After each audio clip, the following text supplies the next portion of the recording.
This is the Working in Hell podcast with your host, Vinny Blasio. Each episode, Vinny takes you inside the world of New York State corrections, focusing on both corrections officer and law enforcement issues. And now your host, Vinny Blasio.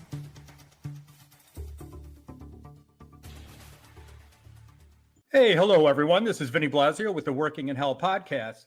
So today we have a special guest. He's coming back as David Washburn. We'll talk about some issues in New York State Department of Corrections, obviously, and some of the unity issues that we have. And we just wanted to start the podcast this morning because this has just come out to be a big issue against the governor. Now, this is, I'll show you the banner real quick. As you look you'll see it's a screenshot that I'm doing video for the help wanted. Our streets are less safe today. New governor needed, and that was from the PBA of New York State. So those that don't know about the PBA, they are the union that represents the Park Police, University Police, and so on. And they have a pretty good grief or grievance against the governor right now. So that's kind of good that they're taking some aggression against the governor and getting into some of the things that are affecting them. I'll read a press release real quick because one of their bills was just vetoed. So this is, again, from the PBA of New York State, and we have their press release, which is Governor Hochul retaliates against specialized police officers for exercising free speech rights. And this was from yesterday, Monday, October 7th, 2024. Governor Hochul retaliates against state's specialized police officers for exercising free speech rights. Refusal to end help wanted, New York governor needed, billboard campaign results, and veto of retirement equity for 1,200 state law enforcement officers. The PBA of New York State expresses its outrage at the tyrannical actions of Governor Hochul, who vetoed retirement equity legislation for the fourth time today because the union refused to pull down billboards questioning the governor's commitment to public safety. During a phone call yesterday between the union's president and the director of state operations, Catherine Garcia, Director Garcia threatened to have the legislation vetoed if the billboards were not immediately pulled. In a little more than 12 hours, the bill was called up from the legislator and promptly vetoed per her threat. Jim McCartney, PBA of New York State president, said, "This is the most unconscionable behavior I have ever witnessed by government officials and a complete violation of public trust.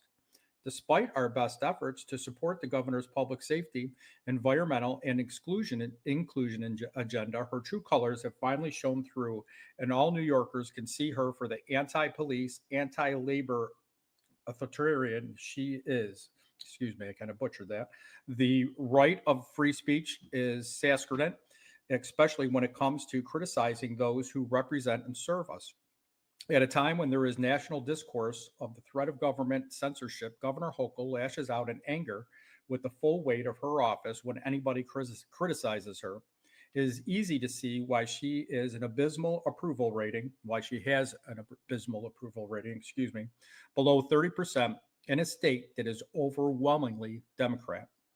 The veto, in reality, came as no surprise, as she has done it year after year since assuming office and has similarly failed to include it in her budget, signaling that financial security for the families of those who protect New York families is nowhere on her agenda. While a veto was not unexpected, it was more of a question of when. Using the veto as a threat to gain compliance with the governor's demands has union members questioning what her next retaliatory strike will be. For years, the New York State Park Police have worked under the threat of being disbanded and absorbed by the New York State Police. Now they are waiting for the axe to fall because they finally spoke up for their rights. McCartney concluded, quote, "One has to wonder what Governor Hochul's Democrat colleagues in the state legislature think about this. They've spoken overwhelmingly in the support of our members, and their specialized missions have saved so many lives. They consider us model of modern policing, and Governor Hochul has just turned her back not only on us, but them as well. What is plain to see is that Governor Hochul is no friend of law enforcement and only pays lip service when it comes to being pro-labor, end quote. So that is the press release. Sorry that I butchered that so badly. Here is also, we will take the press release and you can see that in its entirety. And that's also available on their website, and that's pbanys.org. And that press release can be read in its entirety, and obviously will not be sound so atrocious as I made it. So I do apologize for that. So I just need more coffee. And the thing that's unique about this is that they're fighting for their rights and protecting their union members. There's only 1,200, but still they're not afraid to go up against this governor, which is great. I think that it shows that they have a lot of courage, that their president has decided that the best way is that the governor to hear their frustrations is to take these billboards. And as you can see from the billboard, I'll add that back. These are in Albany. That's got the ire of her. She's a little pissed off, for lack of a better word, that they're coming out in force and publicly. I'm not going to say humiliating because they're only speaking the truth, but they're not afraid to do it. And then for the governor to retaliate against them just shows how scornful and vengeance of a woman that she can be. But they knew that was going to be a consequence of their actions, but yet they were not afraid to go after the governor. So I do applaud their PBA president, Jim McCartney, and the PBA of New York State. So that's a great press release. I think it was a great idea. Obviously, they were in discussions with the governor before that was released, and she wasn't going to listen to them. So they've been in a war of words, so to speak, for a while now. So that new campaign, obviously their messaging is being heard loud and clear. Whether the governor reacts or does anything with that, obviously she has already reacted negatively. But it does go with her, at least from what she's shown so far, is a anti-police, anti-law enforcement governor, which she claims during her last election that she was anti-criminal and pro-police, but her actions speak louder than words.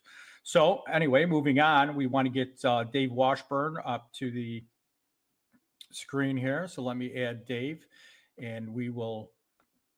You with me, Dave? Yes. All right. Good morning. It's a pleasure to have you. Good morning.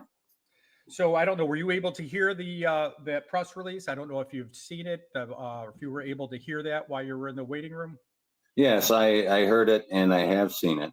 And on that note, you mentioned in your opening about talking about unity, and one of the things that our union needs to do, or our members, of course, we're retired, but they need to stand together and fight against things that are happening in Albany.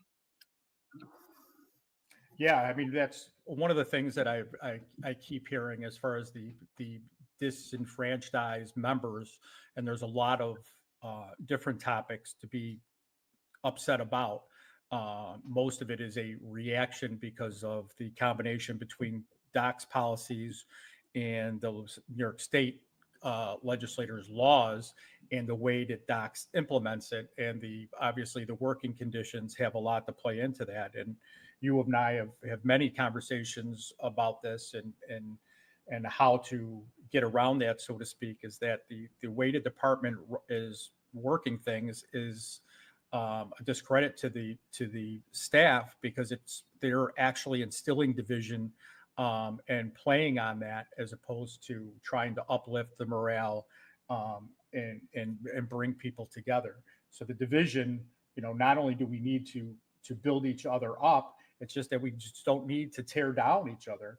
And and a lot of people, to your point, as far as the union, I try to myself stay out of the union politics, because I was a union elected official. I was always involved in the union at the local sector as an unpaid steward and as president under different unions, and then obviously chief sector steward under NYSCOBA, and then elected official statewide as well. So I try to stay out of that so I don't get involved into the internal politics. But a lot of people, are saying that what you're asking for information and trying to do things to replace the union. And just so I preface, for everyone to know that I'm not here to replace or do the job of the union. And I'm here to make sure that people are hearing and doing things that the union cannot do, and to give them a voice, and the same as you, to those that want to speak, and just you basically use our voice for them to be heard. But for people to say that I'm trying to replace the union or get involved in different aspects, nothing could be further from the truth. Right. My goal is a different goal, the same as yours. We have a different goal than what the union goal is. And, and I always said this, and I've said it just about every podcast, everything should be in addition to, not in lieu of. And, all I have to do is ask every member, and even myself, is, if you're working today, and I was working 4 years ago, or a little more than 4 years ago, are you better off today than you were, yesterday, or last month, 4 years ago? And I think that if you were anybody that was truthful, I think the answer to that is no. Right. But it's something that I would personally love to see the union do, is stand up. I mean, I know in the past we've put up billboards, we've done things of that nature, but I think it's time for us to start doing that. You look at the contract that was just settled, 3%. And it sounds like the pattern bargaining, because, the state offered New York State Police 3%, so them getting that 3%, people say, well, the state police are the governor's baby, but only being 3%, that tells me that it's just business as usual in Albany, one. But then, I had mentioned beforehand that the legislature is actually formed a committee or whatever to look at giving themselves a raise again. Well, yeah. They're already the highest paid in the state, so they're neglecting to pay or neglecting to negotiate with employees or with unions. But they're turning around and lining their own pockets. So what does that tell you? Do as I say, not as I do. That's the New York motto. Yes. But on the unity thing, I've being following some of the groups that I'm following on Facebook and seeing some of your posts, there definitely is division amongst the membership. One of the posts that I remember hearing or reading on your site was and I'm not sure who made it, but the union, in his opinion, was quiet. Okay. He wasn't hearing much input or much pushback from the union itself. And I know, at least in the Western region, and I'm going to give props to Kenny Gold, he has been doing a lot and been very vocal. But to be honest, from other portions of the union, I haven't heard much. I think Kenny's been very vocal in what has been going on, at least in the Western region. Other regions of the state, I'm not sure. And I'm not sure that, is that part of the division itself? Well, I mean, it very well could be. I mean, there's no secret that for years it was, everybody blamed the West for a lot of things. And since the inception of Nice Cobar, or shortly thereafter, I shouldn't say the inception, there was the infighting about the attorneys and infighting about this, and then it was lobbyists, and those same issues plague the union today.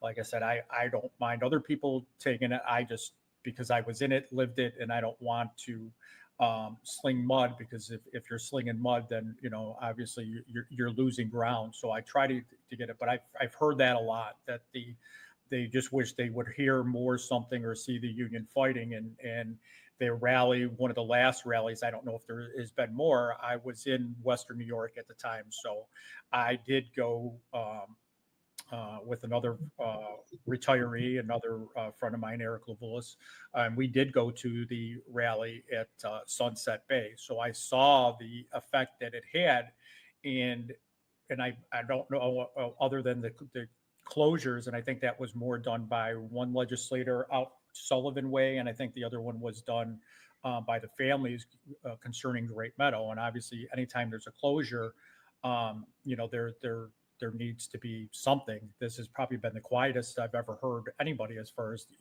closures, but probably because we have the threat of 3 more coming. Right. People are afraid to rock the boat. But your point is well taken, because there is, like I said, that I don't know of one since the rally at Sunset Bay by Borello and Lyskova. So I attended that, but I heard everybody, and they were carrying their signs, and they were able to vent, and they were able to talk, and just listening to everybody. We were there over 5 hours. So hearing people, speak, and then hearing them talking to the members afterwards, and that's all they want to do, is know somebody that has their voice. So I think you're spot on that, Dave. Well, I have heard another rally that's coming up. I think it was postponed, but they were planning on one in the Auburn area as well. Okay. So that was something that was coming. But and I'm not trying to union bash either. I think that overall the union does what they can do. But it would be nice if they themselves or the membership would back their union, and because Albany right now, they're running with it. There's definitely division. There's some people are loving all the overtime, but the ones that don't like working overtime are tired of being stuck. They're tired of working those 24-hour shifts. They're tired of, and there was just a clarification memo on the 24-hour shifts, but some individuals still aren't being paid. That is true. And that's whether it's at a facility level or, just like directives. We know Albany has a directive for just about everything in the department, and it's up to the superintendent or up to member or administrations on how they interpret some of those things. It's black and white, but it's not black and white. No, you're right. And that brings me to, I think I touched on it in one of my very first syndicated podcasts. If not, it was before I got on the syndicated platform with a statewide labor management meeting. I don't know if you've heard this before, with then Deputy Commissioner Joe Bellner. And we were at a statewide labor management, and I still have the minutes so it's kind of funny. He said exactly that. I said, so let me get this right. It was a sergeant issue that we were dealing with at the time. And I'm like, so Facility A, your directive, you wrote it. It's got Commissioner Bellner signed off on this directive. I said, so you're saying that Facility A can interpret it and follow it this way, but your same directive that you wrote, it's here in writing, step by step, they can interpret that and follow that exactly a different way. And he's like, yes, Vinny, that's exactly what I'm saying. And I'm like, wow. And I'm like, well, then, my thinking was at that time, it's like, okay, great. This will work out well at disciplinary hearings. But that was something. So you're exactly right. It's funny to hear you say that, because here we are 15 years later after that was spoken, and the issue was still there. Yeah. And it's a shame, the department came out with clarification, the union came out with clarification, and people still aren't getting paid. So I don't know, some of it, I'm sure there's a lag and there might be a catch up, but there's definitely some facilities that are still interpreting it differently. Yeah, I think that's been clarified a couple times now, at least from listening to a couple chart sergeants that I speak to quite regularly. But there's still not a code. And as we all know, if you're a chart sergeant and there's not a code, by the time it goes to the planning lieutenant, to the gets into the computer to pay it, now you have to do a manual process, and that is never good, because that never works out for anyone. And docs, because of how antiquated it is, and the ITs, I think, or the IT department for docs is still stuck back into the early 90s. They don't have a platform to build or to be able to pay that. And if you can't press a button, send that automatically to personnel or payroll, then it's as if it doesn't happen. So you're spot spot on that. Well, it is interesting, and I think you had mentioned the IT, and you had mentioned the antiquated system in docs, and I understand that to an extent because of the security reasons. And they can't find a program that's secure enough because they don't want some stuff out. But it seems like the computer systems, to an extent, they don't even talk to each other. It is one of the most antiquated systems, and we're getting a little off topic on that, but it is one of the most antiquated systems there is. I think they're still in the DOS age. Yes. And yes, they are. And if you look at when you request your timesheets, it's still printed out on the old printout forms. I didn't even know they made printers like that anymore, like our old charts used to be on. And people forget about that. But the other point to that is, not to get into the contract, because I'm not going to substitute my judgment for that of the union. But even a lot of when that memo was coming out contract, while it was being ratified, even a lot of the superintendents had even said that this is crazy.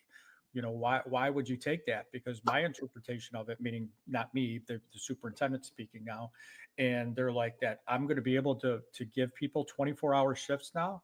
And that is, believe it or not, is how a lot of facilities interpreted that. So the union, wanted to be able to compensate people for, if it does happen, anything over 16, this is what would happen. But it just gave the green light to some of these administrators that just said, okay, now you gave me another tool, which obviously, has started a lot of what you talked about. The pay is good, but the division and the ruination of the family life is something that came with that. Well, and so I had heard that a lot. I voted on the contract. My vote was a no. I didn't think it was good for us. And at that time, not to stop you, but just for my own curiosity, because you would think that someone that's retiring would have voted yes, so you'd have a raise walking out the door. So at that time, did you know that you were going to retire? I did not. Well, I had planned on staying again 2 years. And actually, one of the reasons that I decided to retire is because the contract passed. Okay. You would think that a retiree, oh yeah, I'm gonna get that 9%. I'm gonna get all the money I can get walking out the door. Right. It wasn't about the money.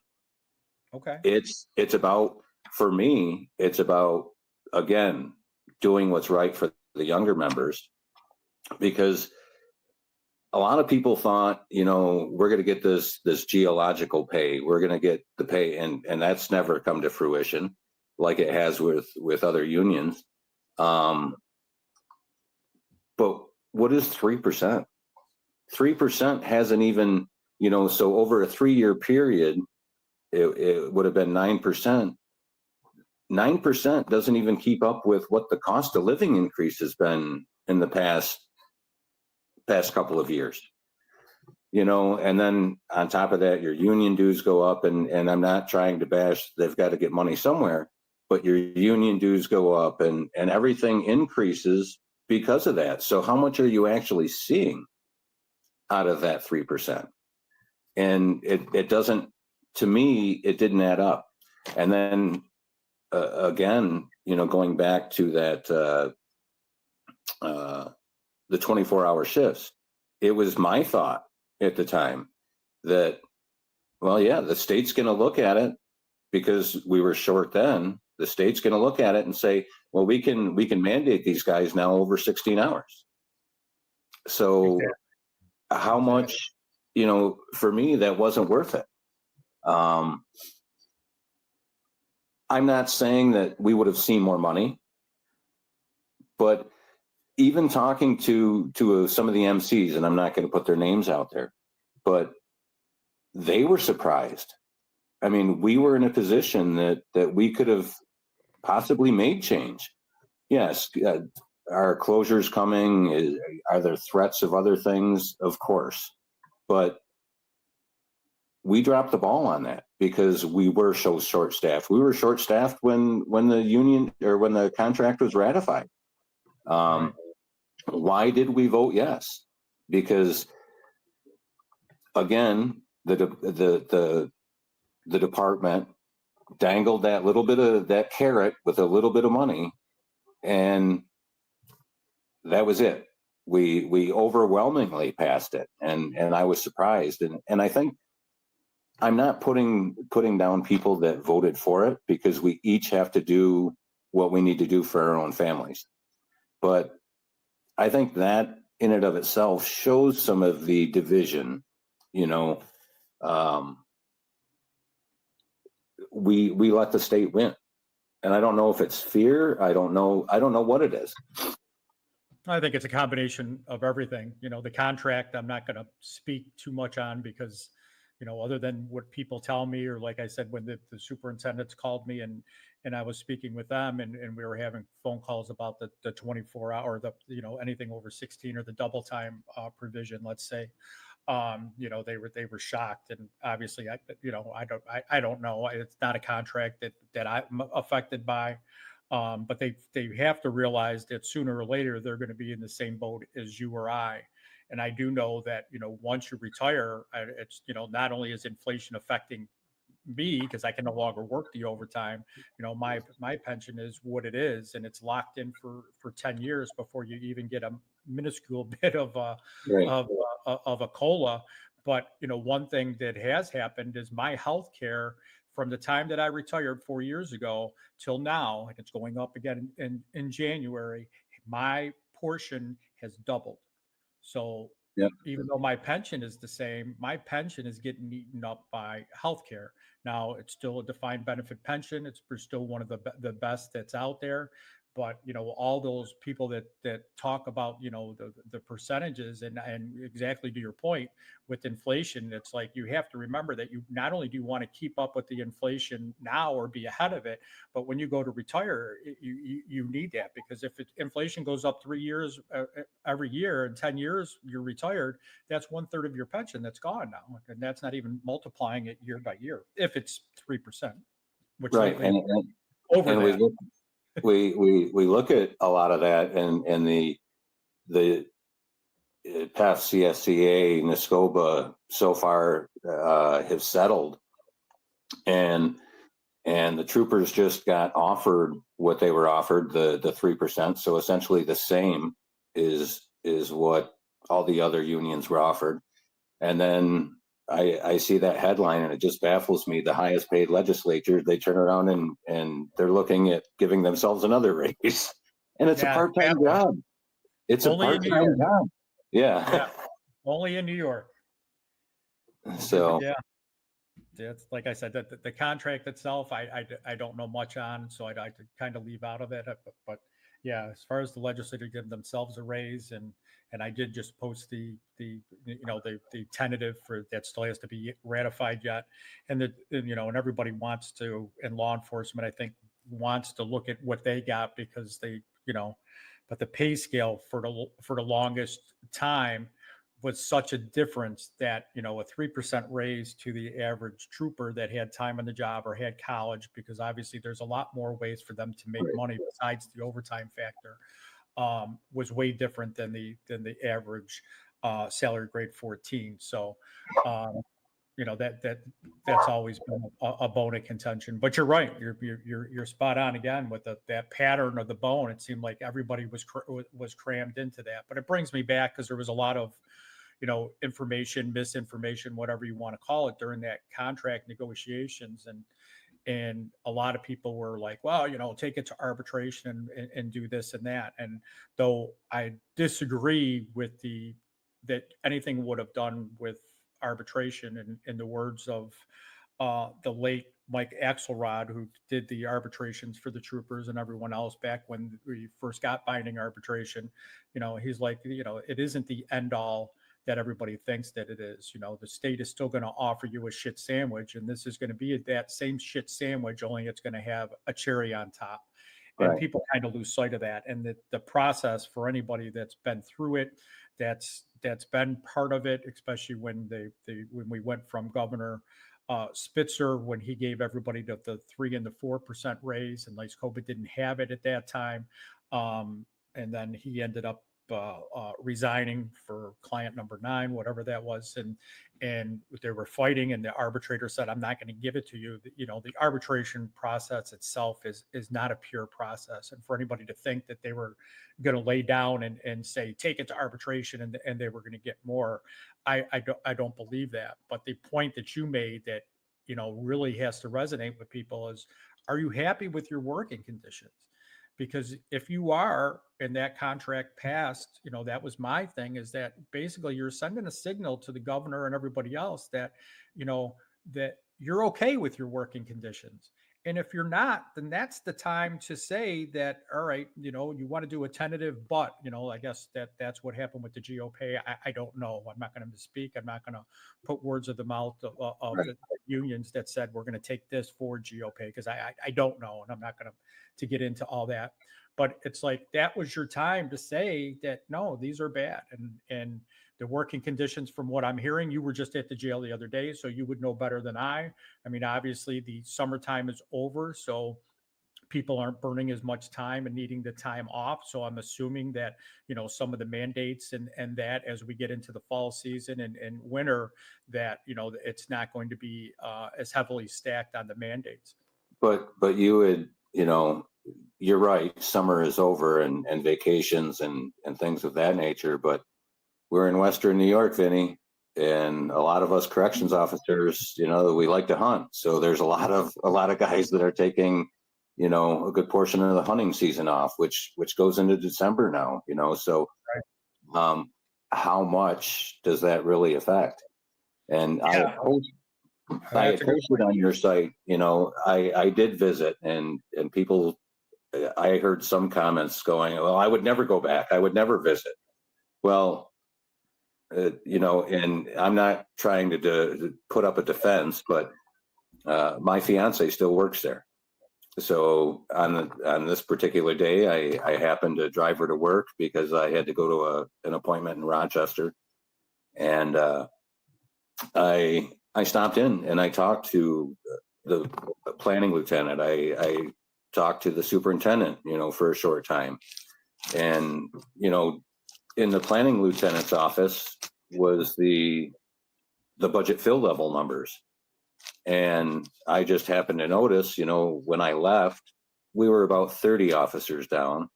And on that particular day, it was over 50 officers down.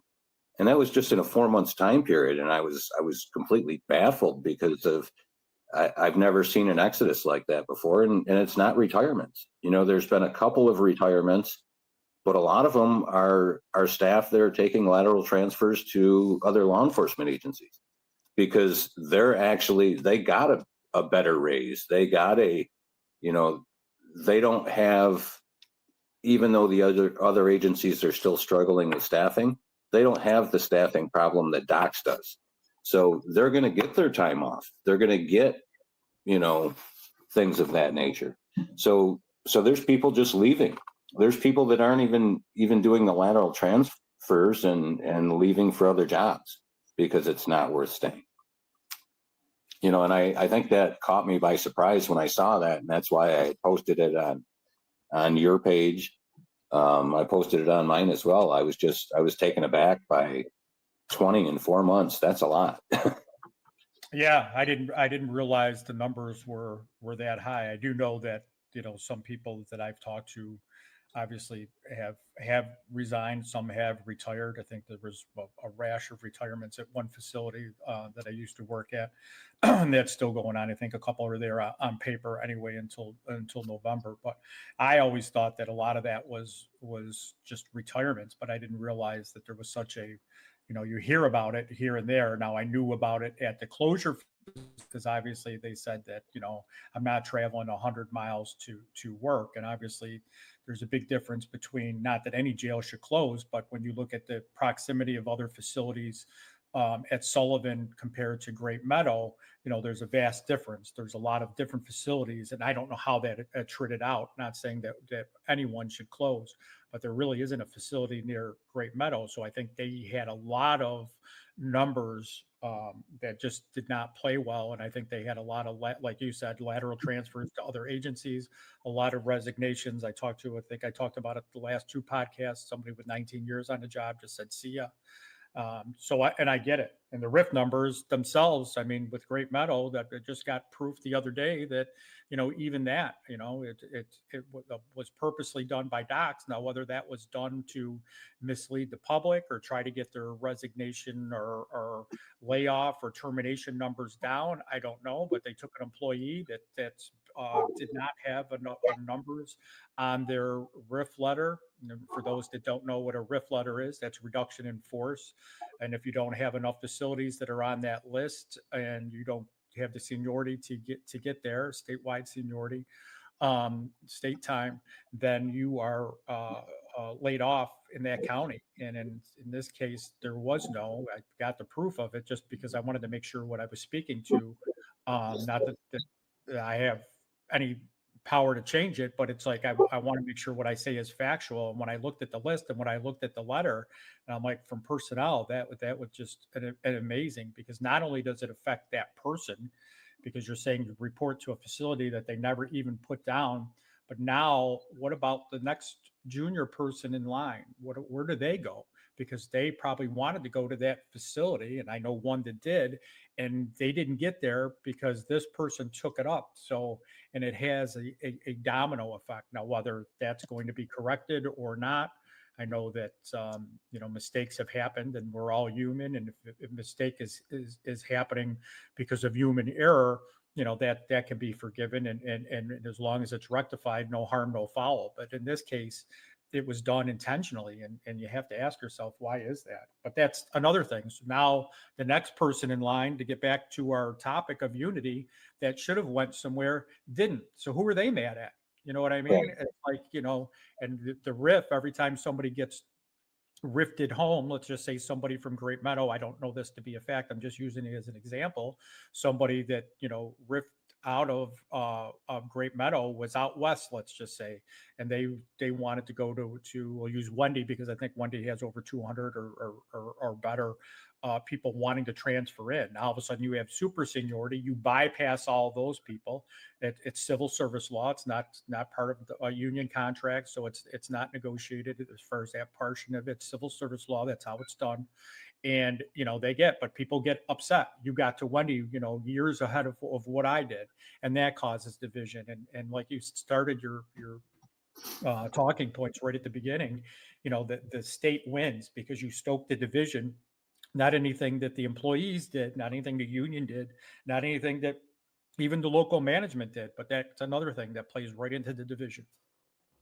Yeah, and we need to focus our fight, or members, because we're fighting, we don't have a stake in the game anymore.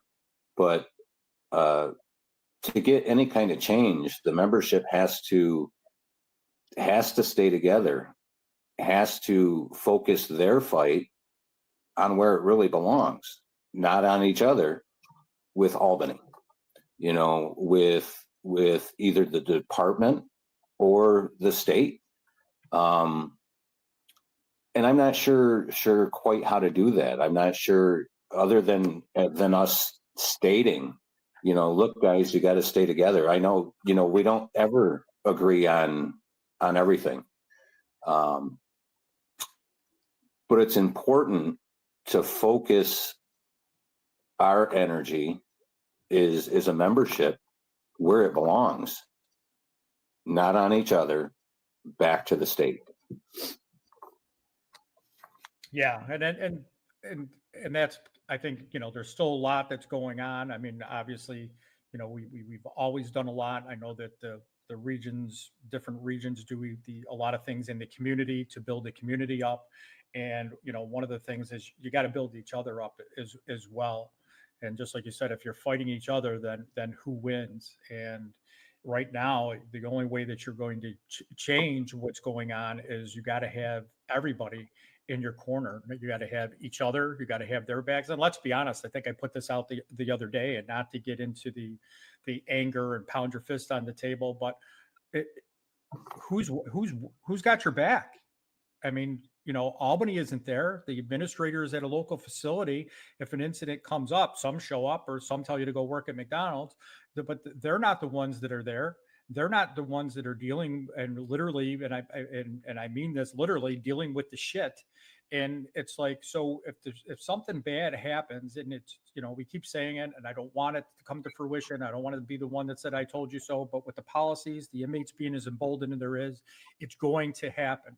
I watched a video the other day of a facility and the inmates grabbing end gates, and it was just something I've never seen in all these years of what I witnessed with my own two eyes. I couldn't believe it. I'll leave the facility out and not speak of it, how I've ascertained some of the information, but it's like, I just couldn't believe it. So it's just a matter of when, and, and Albany doesn't care because they're not working at the facilities. And when I say they don't care, I mean that they, it's not personal for them. Nobody wants to see anybody get hurt, even as much as we speak bad of certain people or administrations or the governor. I don't believe anybody wants to see it, but it's becoming a policy of theirs to take the personality or person away from it. You're a line number. That's the way the people feel. And they're not the ones that are getting hurt. They're not the ones that have to come in there and clean it up. They're not the ones that have to suit up and go in for a cell extraction and then have to be Monday morning quarterbacked, for 3 days and go in video, but line by line. And then God forbid they do one little thing, wording is out of it, or isn't exactly the way that somebody likes. Now they have to worry about that. And they're already stressed to begin with.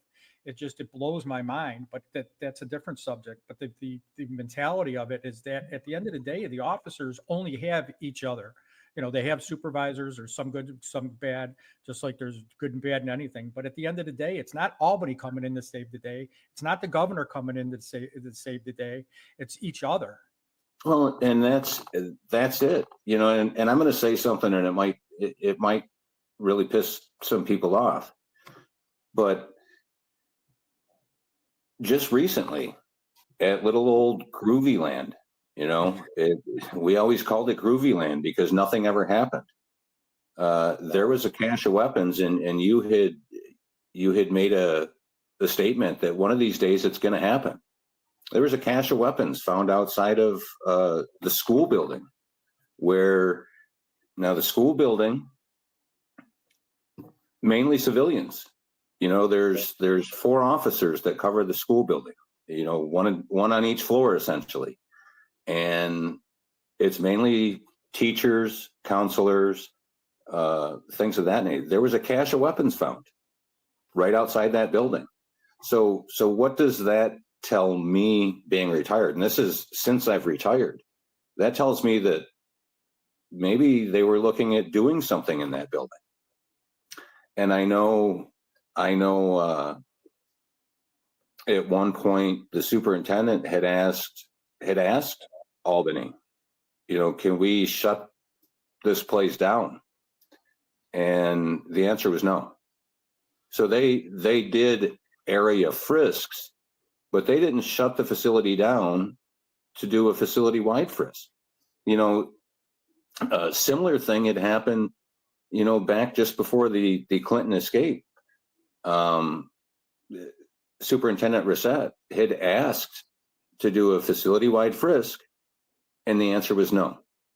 And had they done that just a couple of days before the escape, they would have found the escape, right? Most likely, So, but to ask and to do things for us because it's keeping us and keeping his staff safe, you ask to get a place shut down, and the answer is no. No, you can you can do your area frisks, but to me that tells me something was either in the planning. It's not just an accident that a cache of weapons was found outside the building. Something was in the works. And so who does have who's back? It's the alert staff that found them, but it's Albany didn't have your back. And again, take civilian hostage, and this is, thankfully it didn't happen, but you take civilians hostage, we take that risk. Civilians don't. So it's just scary where things are going in this department, and it's not going to be long before something happens, unfortunately. And the civilians, I get a lot of emails and messages and phone calls from civilians as well. And a lot of them, they don't feel safe because they know what's going on, and they know that the inmates are emboldened. And that's the thing that I think a lot is lost on, because you can have the best managers at the facility, you can have the worst administration at a facility, but the bottom line is it doesn't help in some areas when you have a depth of security out there in front of inmates, belittling the job or belittling staff. But overall, it's not the local administrations that are emboldening the inmates. They're not helping. Some of them aren't helping, I will say that, and others are doing a good job with the tools that they have left. But overall, the policies are what's made it so bad, and the inmates know it. And speaking with the civilians, they don't feel safe, and they don't blame the officers, and they want the officers' help, because obviously we've seen in a couple situations, the inmates, when they grabbed the staff at Wendy months ago and trying to possibly do a rape and other things that were happening there. It's just that, these things, not that they didn't happen before, but not to the degree, and they're not afraid of anything anymore. It's a mindset. It's a policy driven, I'll say in most cases, a legislative driven. And a lot of people want to let docs off the hook on that. And like you said, you can't let docs off the hook because they're not advocating for its employees anyway. And even so, in some of the situations, they did a great job with the frisk. In your situation, I'm not aware of, and they wouldn't allow a facility-wide frisk. I mean, that's not helping anyone, and that lies at the feet of docs. But last week, if you watched the podcast, we spoke of what happened in Massachusetts, and the war of words that were going on, and the dialogue was unique because the union was pissed off at the acting commissioner in Mass, and I get it, but what was uniquely different about that is how the acting commissioner responded, because in New York, it's always, you and I have had this conversation many times. Who do they blame? No matter what it is, they blame the officer, the lowest hanging fruit. But what was unique about the war of words between the union and the acting commissioner in Massachusetts is that the commissioner owned it. He didn't say that everything went great. He didn't say that he did a banged up job and blame the officers. There was a lot of things that broke down. I mean, I'm not letting the administration off the hook or the acting commissioner off the hook at all, but it was just unique. And I think I used the word refreshing last time, not refreshing in the incident, because the officer got stabbed, I think 12 times and it was severely injured. But the responsibility that the administration took, they weren't quick to go blame the officer or whatever. Maybe they did that down the road. I don't know. I don't know if they did or didn't, but publicly he said the right things and took ownership and responsibility. And you do not see that from this department at all. They deflect. They don't answer, just like the governor doesn't answer letters from the union. They deflect. They don't talk, and it's almost, and they shut you out. And they're quick to judge, but they never judge themselves. And that's the part that's frustrating. Well, I'd be, mentioning the governor not answering letters. I'm interested to find out if the governor answered the letter from Congress. I'm sure we're not going to hear, but the Western had put out that thank yous to people that have contacted their legislature and Congress senators, because it brought it to the attention of the government in Washington, and certain politicians there wrote the governor a letter, and there was supposed to be a response, I think, by the 4th, but I'm not sure if her office has responded to those letters. I know the letter that I wrote, I had sent to legislators and the governor, other than the form letter back from the governor saying, we received your correspondence, da da da da da. I have heard nothing. It's been silence. Julia Salazar. What? No, I don't think I will. I sent it to Julia Salazar. It got the same response, the form response. Nothing in return, since then. So does it surprise me? No, but it's bothersome that it's falling on deaf ears. And to that point, maybe we're the wrong ones saying something, not as retirees or not as former employees. Maybe it's the inmates that, we had talked about it briefly. The inmates that have to get their attention, the inmates' families, because it's not safe for them either. We complain that discipline doesn't work, that things are happening, but population has declined. Assaults have gone up. Assaults on inmates have gone up as well. They've skyrocketed, not just the assaults on staff, but it's not safe for the inmates. The very people they're told to protect, they have a duty to protect. They passed halt for the inmates. It's not safe for the inmates. We've mentioned that. We've talked about inmates having to pay for showers. Well, there's not staff that are all over the place. So we don't see everything that's happening in the facilities. We see what we see, but we even as staff can't micromanage a facility, and inmates are getting abused. They're getting assaulted. Let me, just for the general audience that's not in corrections, what Dave is referring to when he says that they're paying is meaning that the inmates, the facilities are now controlled by the gangs, and the gangs are pushing up, for lack of a better word, on the inmates, and the inmates have to pay a charge to the gangs to do simple things as far as get a bar of soap, take a shower, and so on and so forth. So when Dave's talking about that they have to pay, that's what he's referring to. Go ahead, Dave. Sorry to cut you off. That's correct. It's prison currency, and sometimes it's paying sexual favors, it's paying cigarettes, it's paying drugs, it's getting a package in for somebody else. So there's so many different ways to pay, and it's the inmates that are just trying to do their time.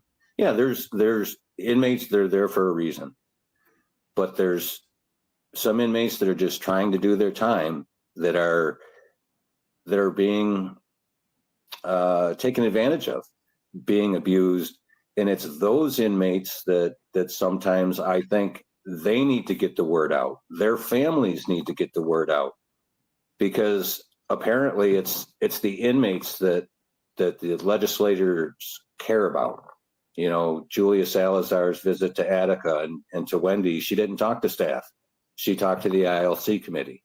Well, some of the gang members are on the ILC committee, so that's not all controlled by us. She needs to talk to the right inmates, or the right inmates have to get the word out of what's actually happening.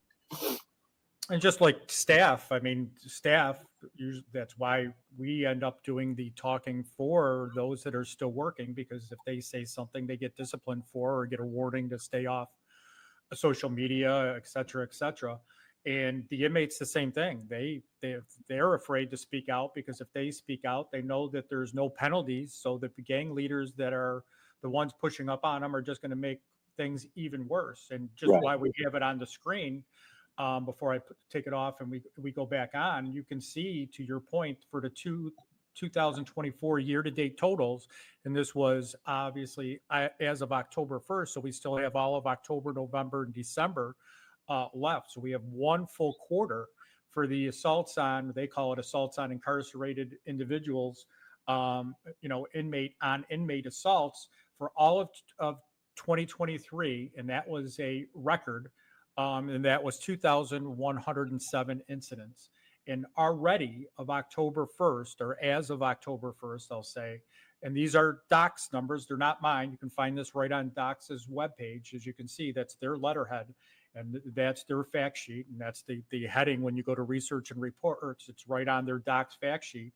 Already for 2024, there's 2,191 incidents of inmate on inmate assaults. So was already a shattered record in 2023. Now in 2024, you've blown it away. And how much we got 3 months left. What is that total going to be like?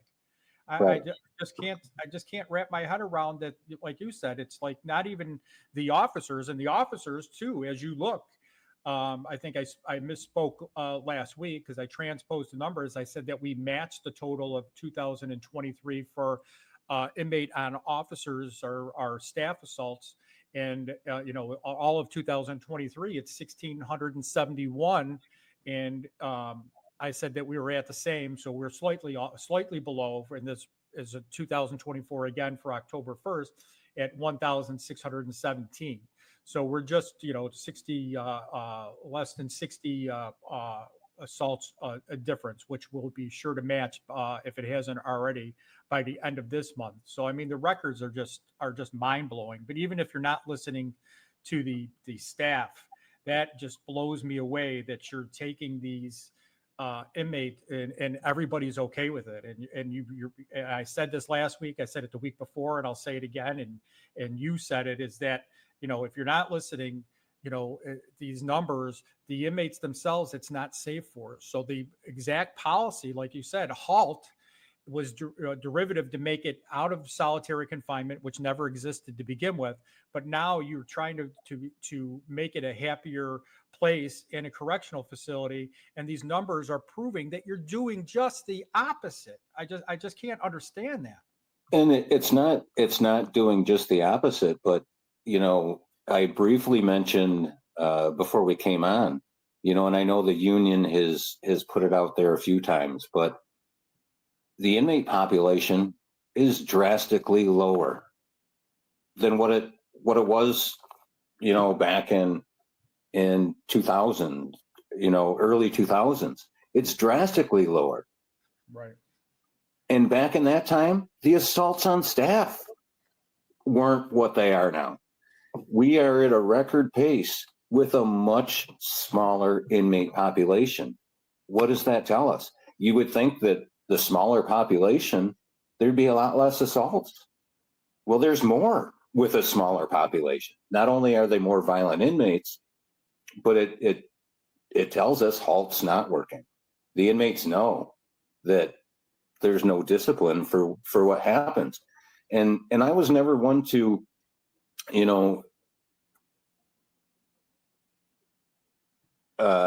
don't want to say discipline, but I was never one to think inmates should have harsh conditions. But there definitely needs to be, and speaking with some inmates when I was there needs to be some consequences, because with no consequences, it's free reign. So and the inmates know it's free reign. What would you touched on it there for a second. So what do you think brought these, with the smaller population and the higher percentage of assaults, not only higher percentage, but just higher numbers of assaults, period, even with a smaller population. What do you, since you're just recently removed months away from the facility, what do you think that's direct correlation of? Well, a lot of it is halt. So you look at the numbers from 21 till now, and halt came into effect in 22, and the skyrocket, or the numbers have really skyrocketed since then. But some of it, Vinny, goes back to when we started closing facilities, when they started to release some of the, and maybe rightfully so, but release some of the nonviolent inmates, the ones that used to work the work crews and things of that nature. There's nothing wrong with that, but the population that remains are violent inmates. Yes.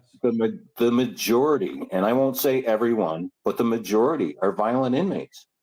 And so the numbers started to increase some before, but since halt, they've gone through the roof because the consequences have left.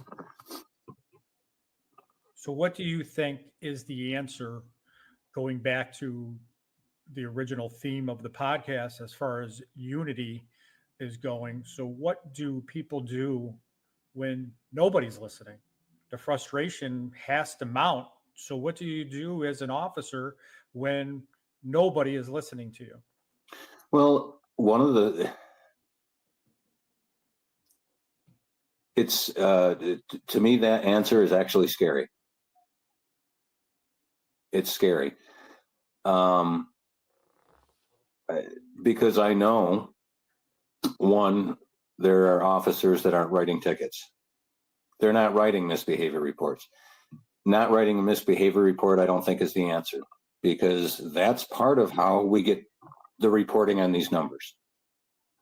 So I think that's still necessary, and I implore officers to do their job, to do the right thing, even when there doesn't seem to be the consequence.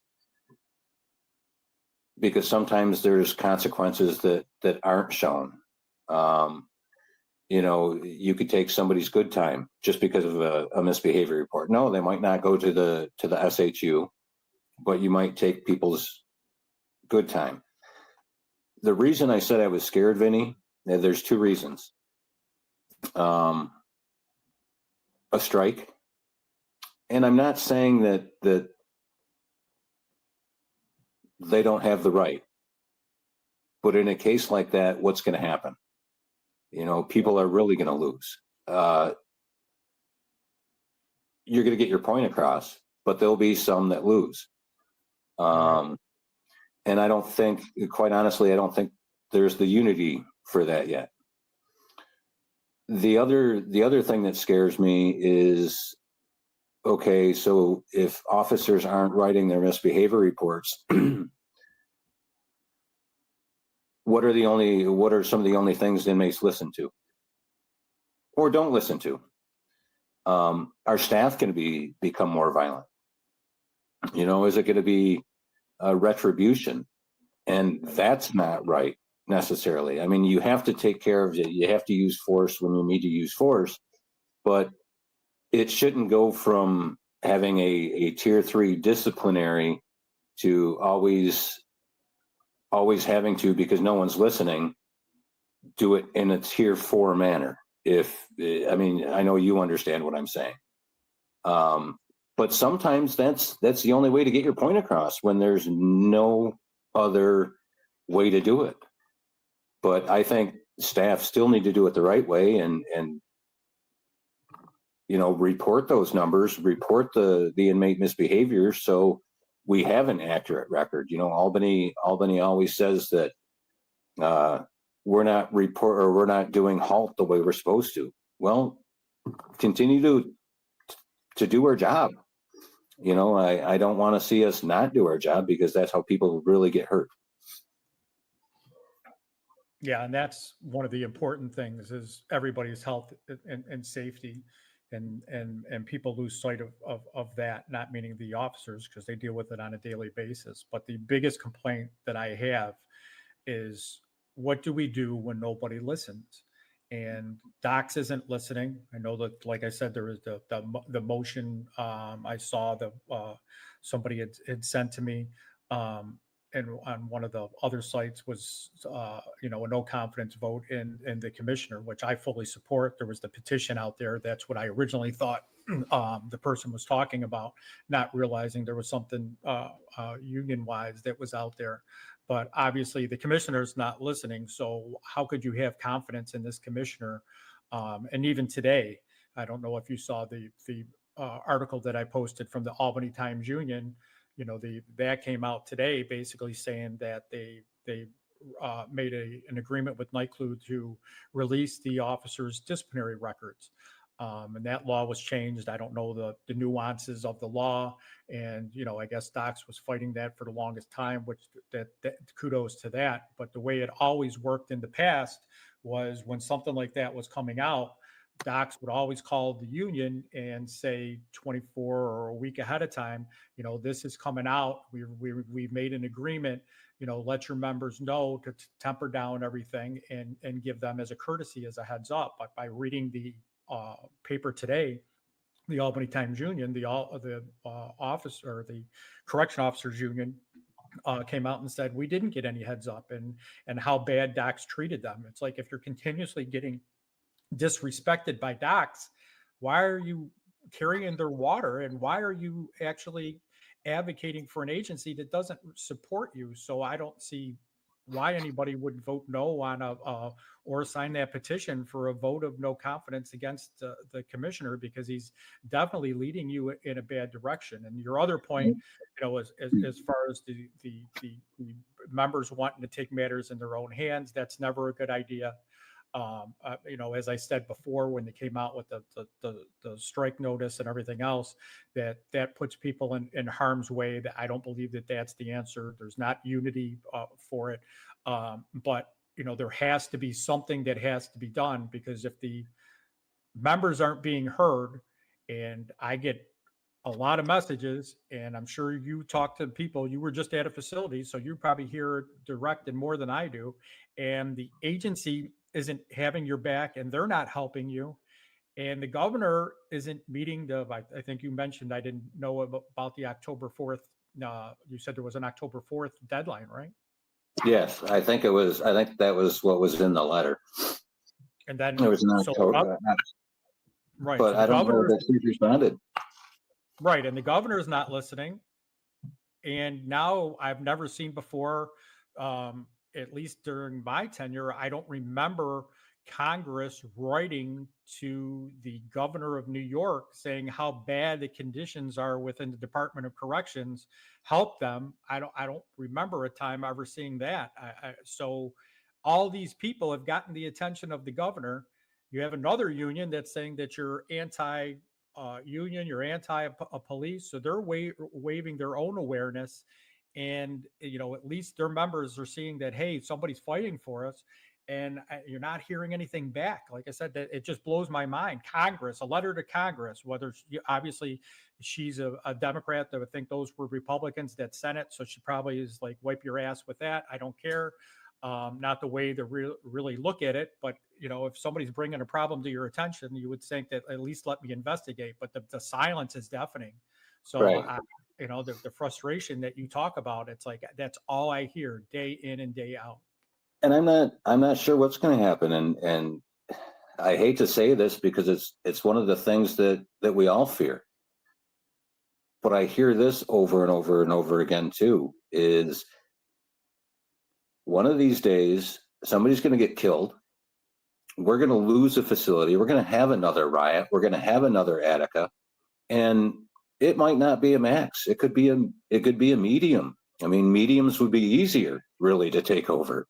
But it's unfortunately what's going to happen, because people aren't listening, is another riot. Somebody's going to get hurt. Somebody's going to get killed. And that will be on the hands of the governor, the commissioner, the people that are the lawmakers that are doing nothing to change it. And unfortunately, I think that's going to come to fruition. That was just mentioned. I think Rick Harcrow mentioned that last week. as far as that he spoke of, obviously the Attica riots, but about it happening again the week before. We touched on that topic. I hope you're wrong, but all indications are that there's no fear anymore within the inmate population, and they feel like, basically, for the old adage, that the inmates are running the asylum. Yes, and that makes it a scary situation, and I pray that it doesn't happen, but how close has it come to happening? I don't know the cache of weapons that I said that were found outside the school building. Was something in the works? And that's happening at other facilities too. Other facilities have found large caches of weapons. And well, if it wasn't for something being in the works, it was for their own protection. Either way, that's right. a problem. Right. So it is a scary time, and I still worry about staff that are there, because I don't see a change coming. I don't see anyone really listening. I know we're doing what we can do to try to get the word out there. I've gone as far as making my Facebook profile public. For years it was always private because I didn't want everybody to see what I was posting. But because of this situation, I want the public to see. I want people that aren't my friends to see what is going on, and hopefully somebody's looking at the page, and there's I know people are sharing some of that information, but people need to know, and the general public needs to know, because without people knowing, change is not going to happen. Agreed. But I think more and more people are becoming aware. For those that don't know, you can follow Vinny Blasio on X, formerly Twitter. I received recently, I started getting involved in using that platform. They're using TikTok shortly. Obviously, Facebook, there is now 4 different groups. There's the Working in Hell, New York State Corrections Working in Hell, that's on Facebook, and obviously the Vinny News on Facebook. But to get to the point is that I've received a lot of attention, a lot of people that are asking questions that normally haven't asked. And it's not retirees, it's not just active member. Now we're looking at John Q. Public, and different people of the press that are saying, we don't exactly understand what's going on. We hear bits and pieces, and they don't understand some of the jargon. That's why sometimes I try to put it in layman's terms, because they don't know some of the terms of what we're talking about that we just take for granted. But there is a lot more. So I applaud you for trying to make a difference. And a lot of things just yesterday, because I thanked everyone for being on my group, and I think there was over 100 messages, less than 24 hours, and likes and shares, and everybody sending private messages. Hey, we just want to thank you, because you can say the stuff that we can't, and that gets lost, and people don't understand the discipline process. Funny that we're talking about discipline today coming out from docs, but they will discipline current members, and you can't hear about this. So just like you said, the inmates, need to make awareness of it too. They're afraid because of their own problems. The officers are afraid because they can't speak because of their problems. So you're spot on, Dave. And I wish, we talked about this briefly, and I understand the reason for some of the things that we can't talk about. But as a citizen, we have a voice. And when you're being wronged, I still want to caution members, but when you're being wronged, you still have a voice. Stick together, unite, put the focus on where the focus needs to be. Albany, we mentioned it earlier, Albany always puts the focus, always puts the blame back on staff. Yes, always. Turn that blame back on Albany. Stand together and do that as members of your union. Put the focus back on Albany. you can do that. I would caution them to post things on Facebook, because there's that discipline. There's a lot of that we know that can happen, but stand together and put the blame back on Albany. And they do. I mean, there's investigators that are assigned just specifically for social media, and having represented them when I was in the union back years ago, that they were disciplined for stuff that they were putting on social media at that time, and it's only gotten worse. And so, social media can be used for or against you, but it's got to be used correctly. So, and I agree. But when I was getting the information together for my workinginhell.com website, I went back and looked at all the letters that I have written over the time when paper was still in print and print only before they all had electronic versions. I went back through a lot of those archives, and I realized that there was over 167 letters that I have written to the papers, going back from the 90s until now, that I have written. And one thing that I'll say is that, not all of those was I a union official when I wrote those. And I didn't get disciplined for that. So your point is spot on and well taken when you said you still have a voice. You have to be careful in what you say, and I will never be a proponent as much as I disagree with some of the things that are going on docks, but we can't give out, obviously, operations of docks for security reasons, and then we're just putting our own in harm's way. But shining a light is the best disinfectant that there can be. And right now there needs to be a spotlight shine on docks, to be sure. Absolutely agree. Absolutely agree. Well, with that, Dave, I'll let you have your last word before we wrap things up here.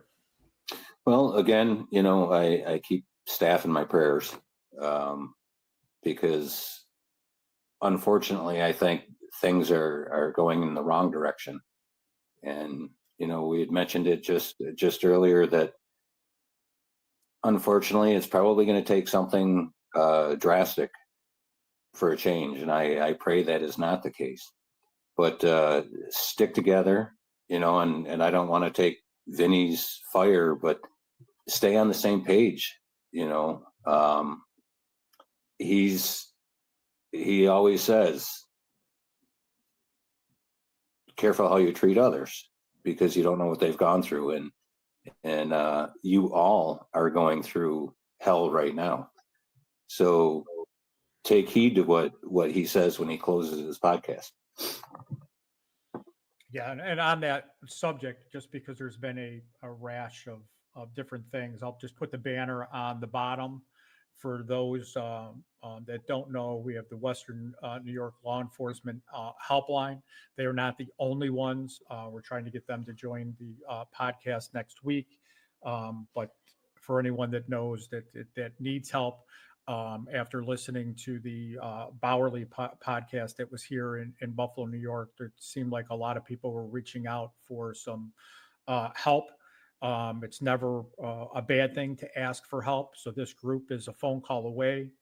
You can go to their website, get more information, and we can certainly make sure that we put you in touch with the right people.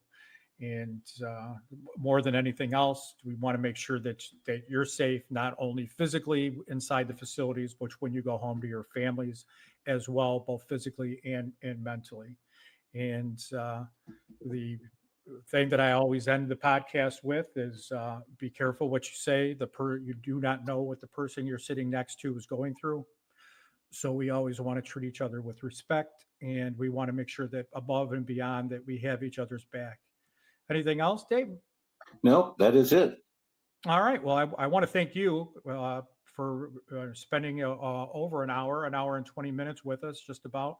I wanted to thank you for taking the time and coming on the show. And it's always a pleasure having you. And I want to wish you well as well. Well, thank you. And keep doing what you're doing, Vinny, because I think people are starting to hear, what is happening. And I hope you have more guests, come on. I know today was kind of a last minute thing, but the more people on, the merrier. Yes, we have. I wanted to thank you for filling in for a guest that we had to reschedule, and then it looks like I'll be doing another podcast shortly this afternoon that will get out probably later in the week than next week. Obviously, I'm in Florida, so depending on if I have internet and electricity will depend a lot on when these podcasts make it out. Yeah, make sure you hunker down during that storm. Thank you, Dave. I appreciate that. And with that, we'll end up. And I just want to thank everybody for joining the Working in Hell podcast. Thank you, Dave. Thank you. You've been listening to the Working in Hell podcast with Vinny Blasio. Find this podcast on any of your favorite platforms like Audible, iHeart, and Spotify. And be sure to check out www.workinginhell.com for more information and important links. Thanks for listening, and we'll see you next time.